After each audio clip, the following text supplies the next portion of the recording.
राधे राधे भक्तों। जिसको जप कर जीव हो भव सागर से पार, 11वें अध्याय का कमल करे विस्तार। आज हम कार्तिक माह महात्म्य 11वें अध्याय का श्रवण करेंगे। 11 है तो एकादशी भी है, तो हम सभी को आज अध्याय 11 का श्रवण करना बहुत ही फलदायी होता है। कथा इस प्रकार है। एक बार सागर पुत्र जलंधर अपनी पत्नी वृंदा सहित असुरों से सम्मानित हुआ सभा में बैठा था। तभी गुरु शंकराचार्य का वहां आगमन हुआ। उनके तेज से सभी दिशाएं प्रकाशित हो गई। गुरु शंकराचार्य को आता देखकर सागर पुत्र जलंधर ने असुरों सहित उठकर बड़े आदर से उन्हें प्रणाम किया। गुरु शंकराचार्य ने उन सबको आशीर्वाद दिया। फिर जलंधर ने उन्हें एक दिव्य आसन पर बैठाकर स्वयं भी आसन ग्रहण किया। फिर सागर पुत्र जलंधर ने उनसे विनम्रता पूर्वक पूछा, हे गुरुजी, आप हमें यह बताने की कृपा करें कि राहु का सिर किसने काटा था। इस पर गुरु शुक्राचार्य ने विरोचन पुत्र हिरण्यकश्यपु और उनके धर्मात्मा पौत्र का परिचय देकर देवताओं असुरों द्वारा समुद्र मंथन की कथा संक्षेप में सुनाते हुए बताया कि जब समुद्र में अमृत निकला तो उस समय देव बनाकर राहु भी पीने बैठ गया। इस पर इंद्र ने पक्षपाती भगवान विष्णु ने राहु का सिर काट डाला। अपने गुरु के मुख से इस प्रकार के वचन सुनकर जलंधर के क्रोध की सीमा न रही।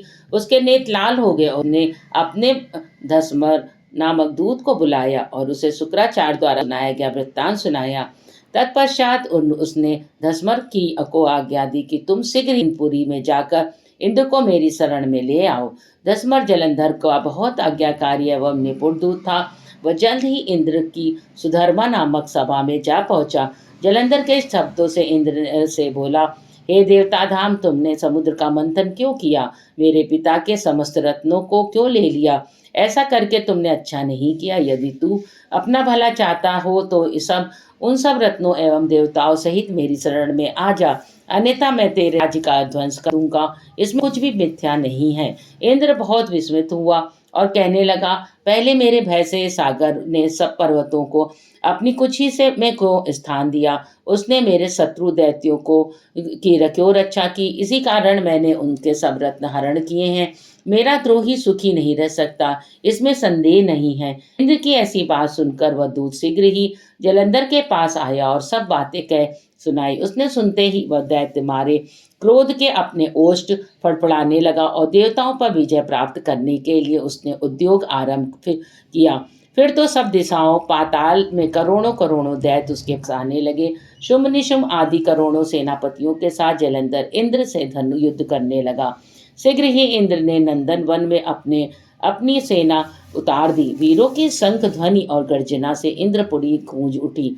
अमरावती छोड़ देवता उससे युद्ध करने चले गए। अचानक मारकाट हुई। असुरों के गुरु आचार्य शुक्र अपनी मृत संजीवनी विद्या से देवगुरु बृहस्पति द्रोणागिरी से औषधि लाकर जिलाते रहे। इस पर जालंधर ने क्रुद्ध होकर कहा कि मेरे हाथ में से मरे हुए देवता जी कैसे जाते हैं? जिलाने वाली विद्या तो आपके पास है। इस पर शुक्राचार्य ने देवगुरु द्वारा द्रोणाचार्य से औषधि लाकर देवताओं को जिलाने की बात कह दी। यह सुनकर जलंधर और कुपित हो गया और शुक्राचार्य से कहने लगा, सती हो तो द्रौपदी को उखाड़ कर समुद्र में फेंक दो, तब मेरे कथन की सत्यता प्रमाणित हो जाएगी। इस पर जलंधर कुपित होकर जल्द ही द्रोणागिरी पर्वत के पास पहुंचा। अपनी भुजाओं में पकड़कर द्रोणागिरी पर्वत को उखाड़ समुद्र में फेंक दिया। यह तो भगवान शंकर का तेज था, इसमें जलंधर की कोई भी विचित्रता नहीं थी।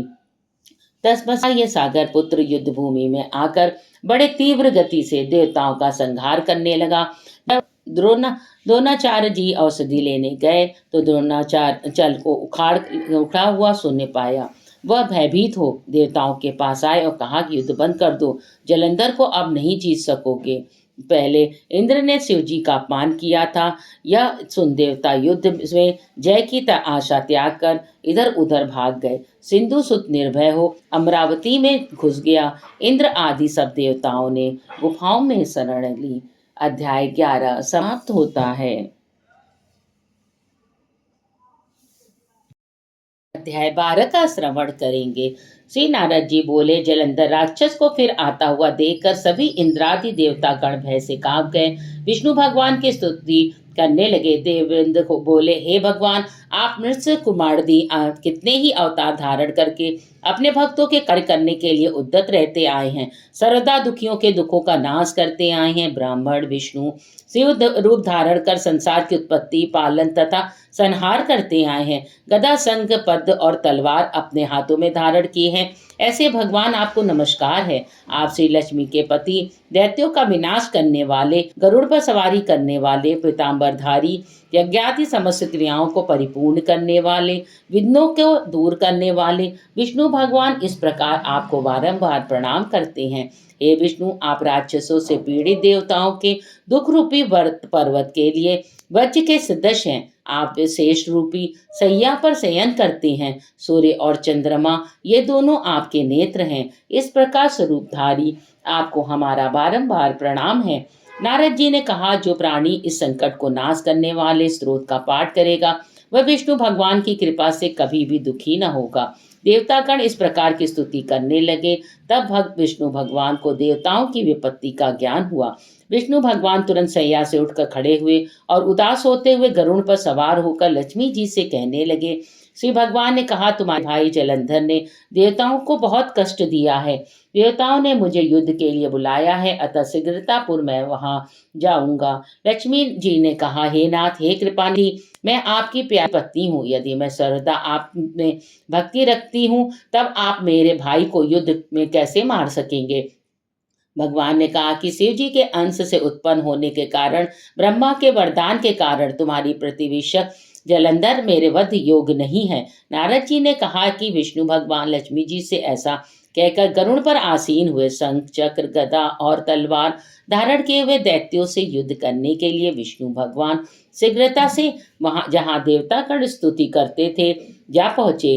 तदवंतर गरुड़ के पंख द्वारा प्रताड़ित, वायु के वेग से पीड़ित होकर दैत्यगण आकाश में उड़ने लगे। जिस तरह वायु में आहत होकर मेघ आकाश में उड़ते हैं, दैत्याधीश जलंधर राक्षसों को वायु में पीड़ित देखकर क्रोधित होता हुआ उछलकर विष्णु के समीप आ गया। अध्याय 12 समाप्त होता है। विष्णु भगवान आप सभी पर अपनी कृपा बनाए रहें, आप सभी की मनोकामनाओं को पूर्ण करें।